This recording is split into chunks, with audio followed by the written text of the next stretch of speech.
অনেক দিন ধরে খুব ইচ্ছে করছিল একটু পাপড়ি চাট খাবো। তবে আমাদের এখানে পাপড়ি চাটটা তেমন পাওয়া যায় না। ফুচকা পাওয়া যায়, চুরমুর পাওয়া যায়, দই ফুচকাও একটু আধটু পাওয়া যায়, খুব বেশি দই ফুচকাও পাওয়া যায় না। আর পাপড়ি চাট তো পাওয়াই যায় না। তো খুব খেতে ইচ্ছে করছে, কী করা যায়? খেতে গেলে কি আবার শ্যামবাজার যেতে হবে? না, ঠিক আছে, ঘরের উপকরণ দিয়েই আমি বানিয়ে ফেলবো বলতেই বসে পড়লাম পাপড়ি চাট বানাতে। তো সন্ধেবেলাতে বসে পড়লাম একটু পাপড়ি চাট বানিয়ে নিই নিজের হাতে। তো প্রথমে একটুখানি কিছুটা ময়দা দিয়ে সামান্য একটু নুন দিয়ে বারবার করে অল্প অল্প জল দিয়ে এদিকে একটু ময়দাটাকে ভালো করে মেখে একটা ডো তৈরি করে নিলাম। তো খুব ভালো করে ময়াম দিয়ে মেখে নিতে হবে পাপড়ি চাট বানানোর জন্য। তো বানিয়ে এবারেতে ওইখান থেকে নেচি কেটে আমি বড় আকারে একটা রুটির মতো বেলে নেব। তারপর যথারীতি এটাকে আমি একটা গ্লাসের মাধ্যমে চেপে চেপে ছোটো ছোটো কতগুলো রেডি করে নেব পাপড়ির। তো এইভাবে আমি ছোটো ছোটো করে কেটে কেটে কটা পাপড়ি তৈরি করে নিলাম। তো এইভাবে করে সবগুলো বানিয়ে নেব।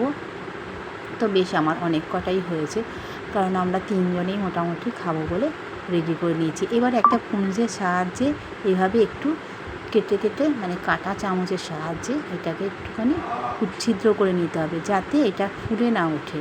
তো আমি এইভাবে, যেহেতু এটা পাপড়ি, তো এইভাবে কাঁটা চামচের সাহায্যে একটু একটু করে ছিদ্র করে দিলাম প্রত্যেকটা দিয়ে। এবার সাদা তেলে এইগুলোকে ভালো করে লাল লাল করে ভেজে একদম কড়াভাবে ভাজতে হবে। পাপড়িটা অতি অবশ্যই কড়া। তো খুব ভালো করে কড়া করে এগুলো সব ভেজে তুলে নিলাম। তো প্রত্যেক কটা এইভাবে ভেজে তুলে নিয়ে এখানে একটু সিদ্ধ করা আলু তো কেটে নিয়েছি ছুরির সাহায্যে, আর কিছুটা ছোলা সিদ্ধ করে রাখা, আর কাঁচা লঙ্কা কুচি দিয়ে দিলাম। একটু চাট মশলা বলতে আমার কিছুটা মশলা রেডি করে রেখেছিলাম। সেখানে আছে লঙ্কা, শুকনো লঙ্কা আর ধনে জিরে আমি ডিপ ফ্রাই করে সেটাকে একটু ভেজে গুঁড়ো করে রেখেছিলাম। আর দিয়ে দিয়েছিলাম কাঁচা লঙ্কা, লেবু, সবগুলো একসাথে ভালো করে, আর একটু বিট নুন, সব একসাথে মেখে নিয়ে পাপড়ির ওপরে সব দিয়ে দিলাম। এবারে এটা দেওয়ার পরে আমি এখানে দিয়ে দেবো একটু টক দই। তো এখানে দইটাকে খুব ভালো করে ওপর থেকে দই দিয়ে দিলাম, আর তার উপর থেকে দিয়ে দেবো একটু টমেটো সস। তারপরে দিয়ে দেবো একটু টমেটো সস, আর দিয়ে দেবো আমার কিছুটা ঝুরি ভাজা, যে হলদিরামের ঝুরি ভাজাগুলো কিনতে পাওয়া যায়, সেই ঝুরি ভাজাগুলো দিয়ে এবার আমরা সার্ভ করব।